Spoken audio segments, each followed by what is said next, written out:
On poursuit donc ce tutoriel concernant les conversions de vos anciennes scènes FSX pour P3D V4. Et là, le sujet de ce tuto est l'AFCAD. L'AFCAD est un fichier qui va définir en fait tous les éléments d'un aéroport et d'un aérodrome, de la place de parking jusqu'à la piste. Donc pour ce faire, on va réouvrir donc notre LFCY. On a déjà traité toute la partie effet d'ambiance, on a traité la partie des fichiers de placement, on a traité également la partie librairie. Je vous ramène au tuto précédent. Là aujourd'hui on va traiter des AFCAD. Alors la difficulté pour l'AFCAD en fait ça va être de trouver quel est le BGL qui définit l'AFCAD dans la scène. En règle générale on nomme toujours l'AFCAD pour les scènes FSX en AFX. Soit on le place à la fin du fichier, du nom du fichier, ou on le place au début, peu importe. Bon là, effectivement, on se doute que le fichier LFCYFX c'est bien l'AFCAD. Une fois qu'on a bien décelé quel serait le fichier BGL, eh bien, il ne reste plus qu'à ouvrir l'application Airport Design Editor, ADE, qui est ici, donc je vais l'ouvrir. À l'ouverture, j'ai plusieurs choix en fonction de ce que j'ai défini dans ma base de registre de Windows. Bon, moi j'ai FSX qui est installé P3D V4, donc, et le V2 et le V3, j'ai même intégré des clés, des fausses clés. Bref, là on choisit P3D V4, c'est parti. Et donc l'application va se lancer. Là aujourd'hui on travaille avec la version 1.75. Évidemment, quand vous regarderez cette vidéo dans quelques semaines, ça sera une version bien plus importante que celle-ci. Mais dans l'esprit, on aura exactement la même chose. Donc tout voilà dans ADE. Donc je vais faire File et je vais aller chercher mon BGL. Donc on cherche bien un aéroport venant d'un BGL.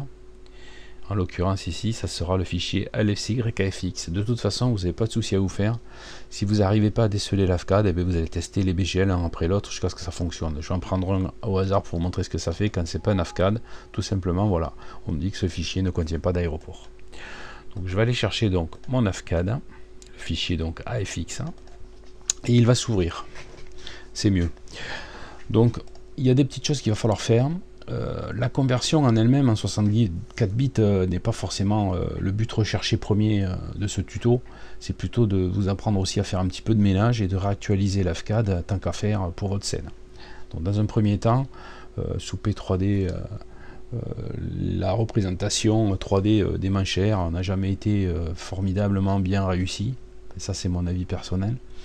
Donc en tout cas nous en France on développe énormément les manchères SOD, qui sont des manchères animées qui sont beaucoup plus réalistes. Donc ce qui nous oblige quand on ouvre un AFCAD à vérifier qu'il n'y ait pas une manchère qui a été posée sur le terrain, et dans le cas où elle y est, évidemment il va falloir la supprimer. Donc là on la voit très bien, c'est le W, le windsock qui apparaît ici. Alors là c'est facile parce que le terrain est tout petit, mais quand il y a des terrains plus grands c'est pas forcément évident d'aller déceler le windsock. Donc ici vous avez dans la liste la possibilité de pouvoir directement retrouver tous ces objets là s'ils sont nombreux. Voilà, donc dans le scénarii, ici, Object, vous allez retrouver votre windsock qui va apparaître là. Donc s'il y en a plusieurs, vous les voyez ici, sans être obligé d'aller les chercher, et vous allez tout simplement les déliter, vous allez les effacer.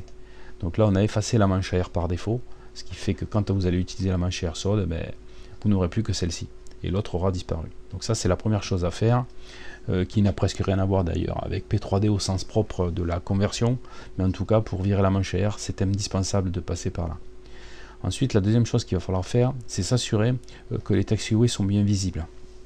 En effet, là je travaille avec un AFCAD qui a été réalisé avec FSX, et avec FSX, il y a des fonctionnalités qui ne sont pas prises en compte. Sur P3D, c'est indispensable. Donc ce que vous allez faire, vous allez lister tous vos taxiways. Pour ce faire, on va faire List, Taxi Link. Voilà, vous allez cliquer ici sur Type pour pouvoir classer dans l'ordre. Et là, on voit qu'apparaît le taxi. Et nos taxis, ici, vous voyez que sur le surface, le draw surface et le draw détail, on a du no qui est affiché. Si vous avez du no qui est affiché, cet AFCAD sur P3D, le taxiway sera transparent et vous allez voir la texture photoréaliste qui va apparaître en dessous. C'est carrément pourri, pas possible. Donc, ce qu'il faut faire, certains ne font que les taxis, moi je fais tout. Toujours pareil, qui peut le plus, peut le moins, et ça pose pas trop de soucis de fonctionnement. Je sélectionne la totalité de tout ce qui apparaît à l'écran. Voilà. Je vais faire Edit, et ici dans le Draw détail, je vais mettre un Yes, et dans le Draw surface, je vais mettre un Yes. je valide. Voilà.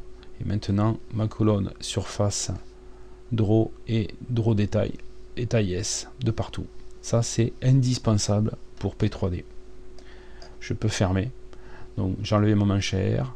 Je me suis assuré effectivement que les taxiways seront visibles. Ensuite, il va me rester à faire un petit quelque chose. Là aussi, ça mange pas de pain. On travaille avec des AFCAD qui peuvent être un petit peu anciens, hein, puisque FSX c'est pas tout jeune.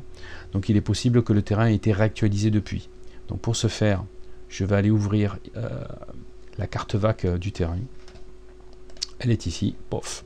Je suis sur la carte VAC du terrain de Royan. Je jette un petit coup d'œil, je vois que le taxiway, il n'a toujours pas été nommé, donc je vais aller voir mes petits panneaux s'ils sont corrects, et je vois que là c'est une piste 1028.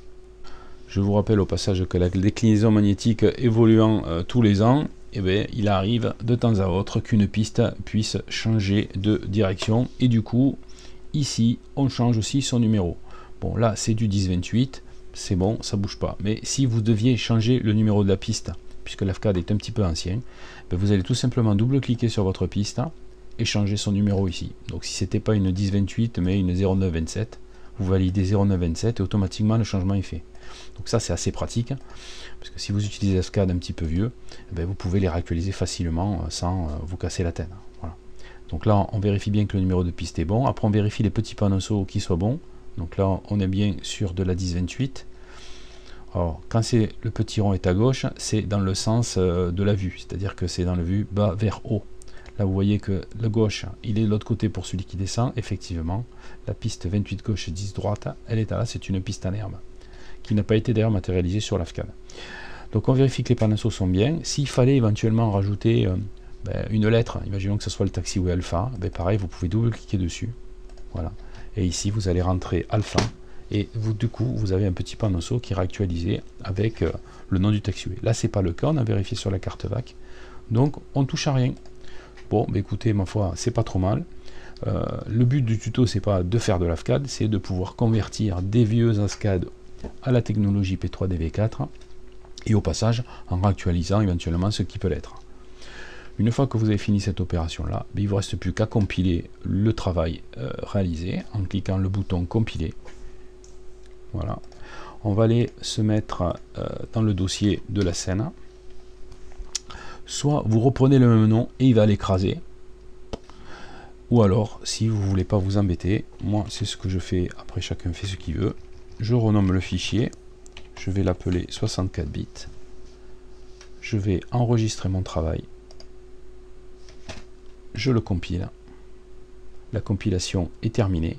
En plus, en recompilant 64 bits, s'il y a eu des petites erreurs qui ont été faites par le créateur original, il va vous les donner. Donc ça sera toujours intéressant de corriger ces petits bugs là. Vous n'avez plus qu'à fermer votre Airport Design Editor. Bon, moi je vais enregistrer mon travail, ça ne mange pas de pain aussi. Allez, c'est fait. Je vais retourner dans ma scène LFCY. Voilà. Mon fichier ici AFX qui était au format 32 bits, je vais le supprimer, je n'en ai plus besoin. Et là, je me retrouve avec mon AFCAD 64 bits qui a été corrigé, dans lequel j'ai enlevé la manchère pour remplacer par celle de solde, dans lequel j'ai remplacé les erreurs qu'il pouvait y avoir sur les taxiways, de façon à les rendre apparents sur P3D. Et au passage, j'ai vérifié que le numéro des pistes et les panneaux étaient cohérents. Voilà pour ce petit tuto.